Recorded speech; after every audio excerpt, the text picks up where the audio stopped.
The sky is dressed in 7 shades of grey, and I'm dressed in 7 shades of sky. The basket is in the back seat, loosely wrapped in an opaque plastic garbage bag waiting for its ride home. It's different than the other baskets I've seen in my life. It carries a darker color.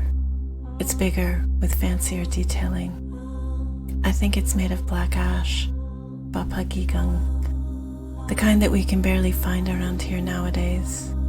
The old ones used to harvest a tree, canoe it back to the reserve, and then pound the log until the annual rings would separate into splints. The splints were woven together into baskets.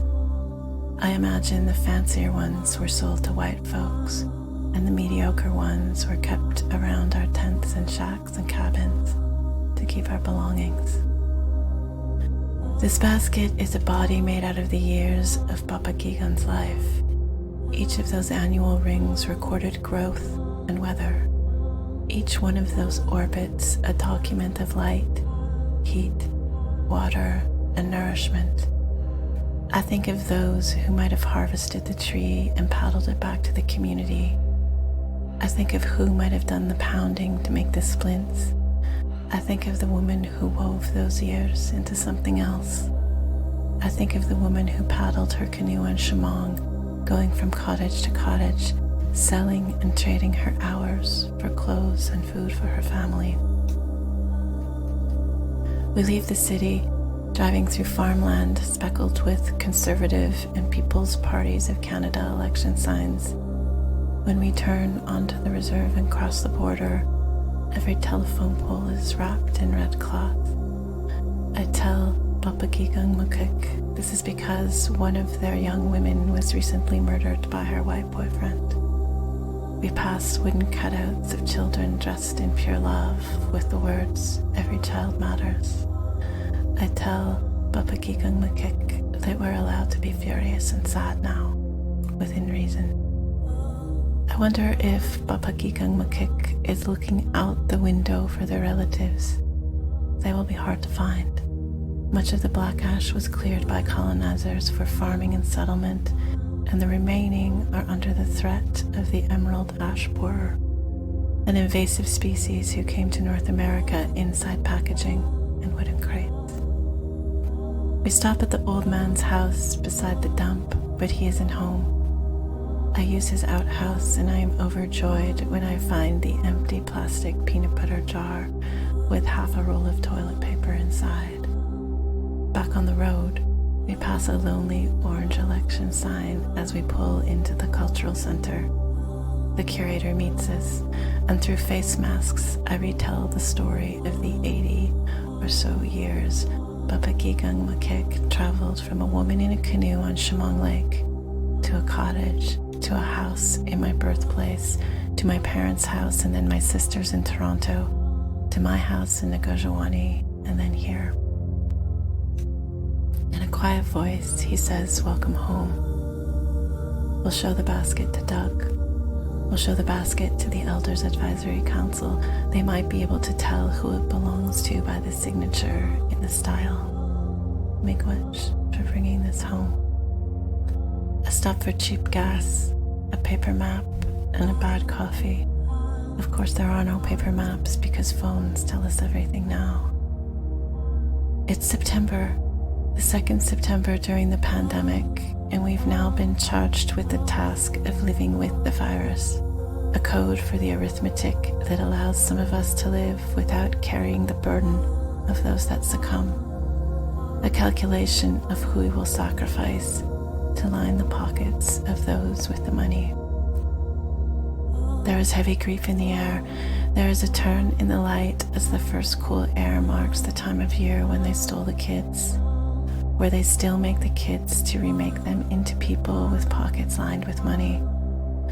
Summer might have held space for running and laughing and shrieking around, but there is no space for that in the fall. There is no space for the sounds of children. After I leave the reserve, instead of going back to the city, I head in the opposite direction, past Misquaziwi, which used to be called Squaw River.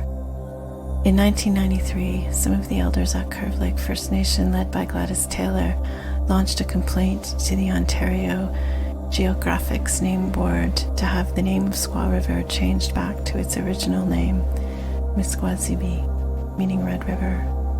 I think this will be the only time today I see my language. Next is Nogie's Creek. It is littered with ice cream stores and paddleboard rental shacks, campers and cottages. None of these people will know that Chief Nogi was a chief of Curve Lake First Nation from 1830 to 1848. He was exiled from the reserve to this place by the Indian agent and the missionaries. This was no real hardship for him. Nogie's Creek was a beautiful place where he and his family could live a good life away from the surveillance of Indian agents and God. I squint to see that good life. As I turn onto Burnt River Road, I inhabit a familiar sense of dread. Oh yes, this is Michisaki Anishinaabeg land, and I am grateful I am in a car that is working well, with doors that lock and a cell phone. I pass the sign for the Somerville track, land that was purchased by the County of Victoria in 1928, land that was cleared for agricultural use by settlers and then abandoned when it wasn't fertile enough. Red, white, and Scots pines were planted. The plantation is managed by the Ministry of Natural Resources. The trees are planted too close together in rows like corn. They are the wrong species for this place. They form a forest that doesn't have any parents or language because there is only one kind of tree, and they are all the exact same age. They were only children, and they grew up as best they could. I sit in its width. Anishinaabe carried travel routes in their heads passed down in an east-west orientation rather than a north-south one, focused on creeks, streams, rivers, lakes, and portages. These maps were stories upon stories of each time they had traveled the route, of each time their parents and grandparents had traveled those same rivers and lakes. They were stories of storms and hard times, of meetups and good luck, the bends and riffles, mnemonic devices for memory, the smells and sounds reminder, each journey another ring. To travel, one had to float, paddle themselves, with rivers and lakes doing the carrying. Every destination was temporary. Home, always temporary. Home, always communal. Home, always a shared practice. Aki mazina again. Aki, meaning the earth, the land. Mazina again, a book, a letter, a document, a paper. When the colonizers came, they were always lost because they refused to live within the network of living. They needed a book, a letter, a document, a compass, a paper, a policy, a law, and accounting, so they could build fences and put up signs and say no trespassing and private property. I'm getting close to why I came. Dread is filling up my stomach with sharpness. My dread, of course, is not the same register as Dionne Brand's when she writes. This place fills me with a sense of dread, but also a sense of mystery. Our histories and diasporas are different. What brought her to this place and now me, decades later, are both different and intertwined. My dread is commingled with shame. I should feel comfortable here, should feel connected and like I belong. I should feel stronger than my fear of these landowners. I should insert myself because I don't see myself. I should know the name of Burnt River in my language.